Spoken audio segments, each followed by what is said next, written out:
আসসালামু আলাইকুম। এখন আমরা CSS কালার সম্পর্কে বিস্তারিতভাবে জানব। অর্থাৎ CSS এর কালার কোড ছাড়াও অন্য কী কী উপায়ে আমরা কালার করতে পারি সেই সম্পর্কে বিস্তারিতভাবে জানব এবং সেই সাথে সাথে টেক্সটে কীভাবে কালার করতে হয় এবং ব্যাকগ্রাউন্ডে কীভাবে কালার করতে হয় সেই সম্পর্কেও বিস্তারিতভাবে জানব। তো কথা না বাড়িয়ে চলুন শুরু করা যাক। আমি অলরেডি ফোল্ডারের ভিতর index.html এবং style.css দুটো ফাইল নিয়ে রাখছি। এখন আমি index.html এসে এক্সক্লেমেশন চিহ্ন এবং তারপর ট্যাব বাটন প্রেস করলে আমরা সবাই জানি এক্সক্লেমেশন চিহ্ন দিয়ে ট্যাব বাটন প্রেস করলে HTML এ বেসিক স্ট্রাকচার তৈরি হয়ে যায়। এরপর এখানে এসে লিখলাম CSS কালার। এরপর নিচে এসে আমি একটা h1 ট্যাগ নিয়ে নিলাম আর h1 এর ভিতর আমি লিখে দিলাম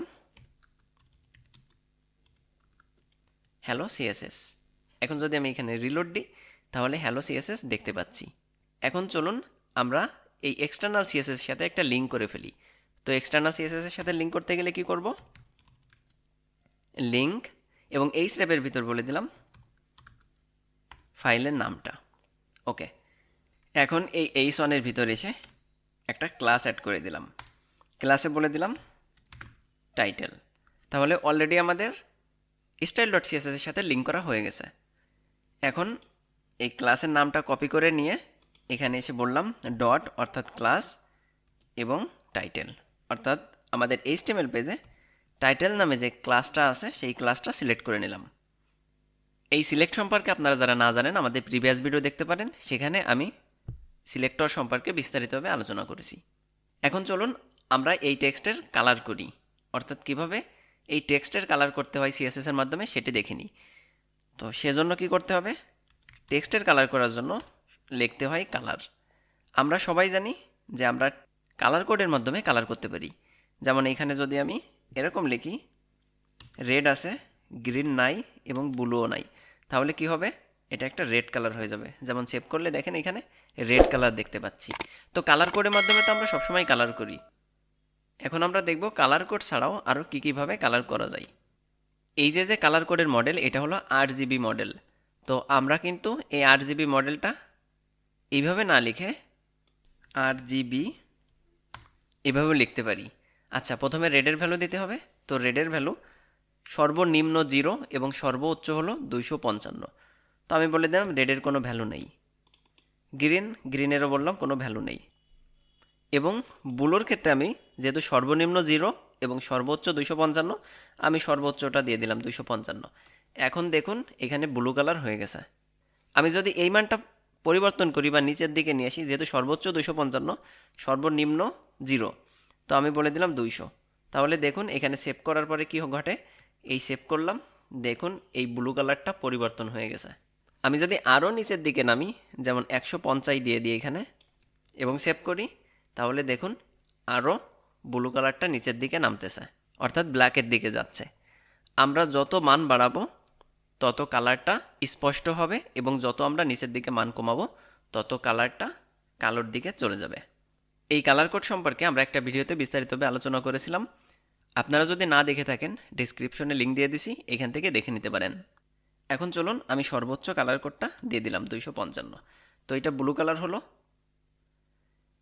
এখন যদি একের অধিক কালার দিতে চাইতাম তাহলে কি করতাম? যেমন আমি ম্যাজেন্টা কালারটা করব। তো আমরা জানি ম্যাজেন্টা হলো গ্রিন এবং ব্লু দুইটা কালার মিলে তৈরি হয়। তো গ্রিন এবং ব্লু দুইটা কালার দিলে ম্যাজেন্টা কালার তৈরি হয়ে গেল। আবার আমরা যদি রেড এবং গ্রিন দুইটা দিতাম, রেড আছে এবং গ্রিন আছে কিন্তু ব্লু নাই, তাহলে কি হতো? ইয়েলো কালার তৈরি হয়ে যেত। দেখেন এখানে ইয়েলো কালার তৈরি হয়ে গেছে। আর সবগুলো মান যদি দিয়ে দিই তাহলে আমরা জানি হোয়াইট কালার তৈরি হয়, এবং সবগুলো মান যদি আমরা 0 করে দিই, অর্থাৎ কোনো কালার যদি না থাকে, তাহলে ব্ল্যাক কালার তৈরি হয়।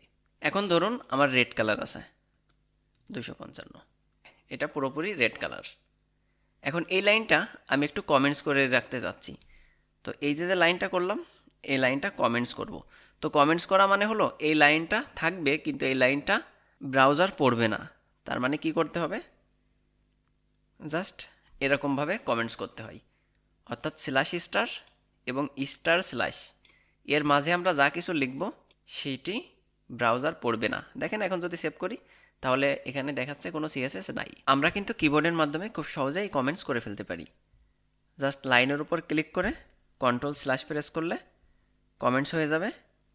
যেমন এখানে কমেন্টস নাই, কন্ট্রোল স্ল্যাশ প্রেস করলাম, কমেন্টস হয়ে গেল।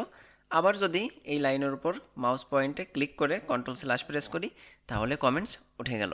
যেমন আমি এখানে কমেন্টস করে রাখলাম। আরজিবি মডেল ছাড়াও আমরা কিন্তু RGBA মডেল দিয়েও কাজ করতে পারি। যেমন আমি এখানে বলে দিলাম কালার RGBA। এই এ মানে হলো অ্যালফা। দেখেন সর্বপ্রথম রেড, গ্রিন, ব্লু আর তারপর হলো অ্যালফা। যেমন আমি বলে দিলাম যে হ্যাঁ আমার রেড আছে, গ্রিন নাই, ব্লুও নাই। আর অ্যালফাটা তাহলে কি? অ্যালফাটা হলো কি পরিমাণ কালারটা হবে। যেমন যদি আমি এখানে 1 দিয়ে দিই তাহলে সর্বোচ্চ। আর দেখেন এখানে যদি আমি এরকম বলে দিই 0.5, তাহলে দেখেন এই যে অপাসিটি কমে গেল। এই অ্যালফাটা হলো অপাসিটি। কালার তো রেড এই পর্যন্ত ঠিক আছে, কিন্তু এটা অপাসিটি হয়ে যাচ্ছে। অপাসিটি দেওয়ার কারণ হলো পিছনে যদি কোনো ব্যাকগ্রাউন্ড থাকে তাহলে সেই ব্যাকগ্রাউন্ডটাও আমরা এখানে দেখতে পাবো। অনেক সময় প্রয়োজন পড়ে টেক্সটের ভিতর দিয়েও যদি ব্যাকগ্রাউন্ডে একটা ইমেজ থাকে সেই ইমেজটা দেখা যায়। এরকম অনেক ওয়েবসাইট আছে। এটা সাধারণত অপাসিটি কমানোর ফলে হয়ে থাকে। পরবর্তীতে এই সম্পর্কে আমরা আরও বিস্তারিতভাবে জেনে নিব। এখন চলুন CSS এর মাধ্যমে একটা ব্যাকগ্রাউন্ড কালার করে ফেলা যাক। তো ব্যাকগ্রাউন্ড কালারের জন্য কি করতে হয়? ব্যাকগ্রাউন্ড কালারের জন্য লিখতে হয় ব্যাকগ্রাউন্ড কালার আর তারপর কালার কোড। আমরা অলরেডি জানছি কালারের নাম দিয়েও কালার করা যায়, সেই সাথে কালার কোড দিয়েও কালার করা যায়, এবং আমরা চাইলে RGB ব্যবহার করতে পারি এবং চাইলে RGBAও ব্যবহার করতে পারি। তো চলুন RGBA দিয়ে একটা কালার করা যাক। আমি বলে দিলাম রেড নাই, গ্রিন নাই এবং ব্লু নাই। আচ্ছা, RGBA। তো এটা যদি আমি সেভ করি পুরোপুরি ব্ল্যাক হলো, কিন্তু এরপর কমা দিয়ে আমাদের অ্যালফা পরিমাণটা দিতে হবে। যেমন আমি চাচ্ছি হালকা ব্ল্যাক, তার মানে আমি বলে দিলাম 0.4। সর্বোচ্চ হলো 1 আর সর্বনিম্ন আমরা যতটা কমাতে পারি। তো দেখুন এখানে অপাসিটি কিন্তু কমে গেছে, অর্থাৎ RGBA দিয়ে আমরা কিন্তু অ্যালফার মান বা এই কালারের অপাসিটিটা কমাতে বা বাড়াতে পারি। যেমন যদি 1 দিতাম তাহলে সেটা হতো সর্বোচ্চ। এখন একটু লক্ষ্য করুন, যেহেতু আমরা এই কালার কোডটাও RGBA দিয়ে দিয়েছিলাম, সে কারণে দেখেন এখানে আমরা বলেছিলাম 50%, অর্থাৎ 0.5। 1 হলো সর্বোচ্চ আর 0 হলো সর্বনিম্ন। 0.5 অর্থ 50%। সুতরাং দেখুন এই কালারের ভিতর দিয়ে কিন্তু পিছনের এই ব্যাকগ্রাউন্ডটা দেখা যাচ্ছে। যদি আমি এটা পুরোপুরি করে দিতাম এরকম অন, তাহলে দেখুন এই রেড কালারটা কিন্তু পুরোপুরি রেড কালার হয়েছে। চলুন এখন আরেকটা টাইটেল অ্যাড করে সেই টাইটেলের আমরা একটা কালার এবং একটা ব্যাকগ্রাউন্ড কালার করে ফেলি। তো সেই কারণে এখানে আসলাম, এসে আরেকটা এইচ1 নিলাম আর এর ভিতর লিখে দিলাম হ্যালো HTML। আর এখানে এসে একটা ক্লাস অ্যাড করে দিলাম, বলে দিলাম টাইটেল1। ওকে, এটাকে যদি আমরা কপি করে নিয়ে যাই এবং এখানে এসে সিলেক্ট করতে হবে, তো সিলেক্ট করতে গেলে যেহেতু ক্লাস ছিল ডট এবং টাইটেল1 ক্লাসের নামটা দিয়ে দিলাম, এবং এখানে এসে আমরা জানি কালার করতে গেলে আমাদের ব্যবহার করতে হয় কালার। চলুন এবার এখানে কালার কোড দিয়ে কালার করা যাক। তো বললাম রেড নেই, গ্রিন নাই, ব্লু আছে। তো দেখুন এটা ব্লু কালার হয়ে গেছে, এবং এই সাথে সাথে আমরা যদি ব্যাকগ্রাউন্ড কালার করতে চাই তাহলে লিখতে হয় ব্যাকগ্রাউন্ড কালার এবং তারপর একটা কালার কোড দিতে হয়। তো চলুন এটা আমরা RGB দিয়ে ফেলি। তো আমি এখানে বললাম RGB, যেখানে আমি ব্যাকগ্রাউন্ডটা সাপোজ ব্ল্যাক করতে চাচ্ছি, তার মানে ব্ল্যাকের ক্ষেত্রে কোনো কালার নাই।